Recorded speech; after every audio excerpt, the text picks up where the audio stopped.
Can you tell me maybe about some of the struggles and successes that you've had over this past year and kind of just some of your takeaways that you've learned that you're going to take with you into the future? Absolutely, yeah. So for me personally, um, just finding new channels has been really successful, and it's been something that I've just recently started kind of doing.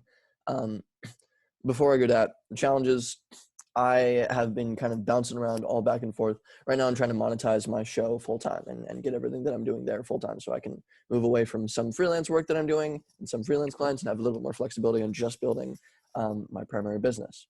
And that's been moving. It has been slow, but it is moving.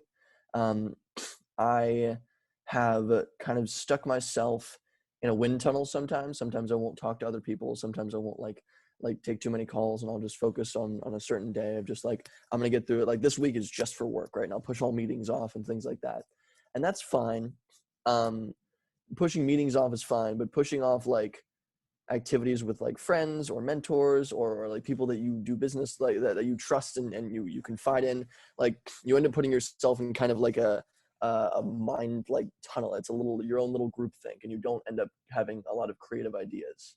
um, One of the best things for me recently was I was talking to a friend in Italy who's trying to build a similar channel to what I'm doing, where they build businesses on a live show, but they're doing it exclusively for Italy.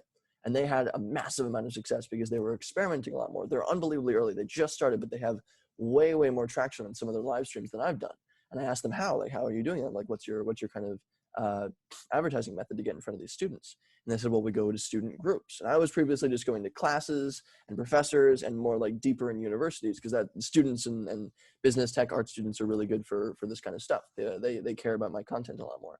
But they were going directly to student groups, which I thought was brilliant. I've done that a few times, but I didn't think about doing it consistently. So that was a new channel that I got not from my own idea, but from somebody else's idea, right? Talking to somebody else that I trust, that I understand, that understands my business and I understand theirs. Um, it wasn't like a productive meeting. No business was done, but I got advice from them and I gave them advice on building a product. It was productive for both people. And now I have a completely new channel to scale things in a much easier way than I was doing before. So yeah, talk to people you trust, talk to other business owners that you know and are friends with, and just be humble and try to ask for advice. So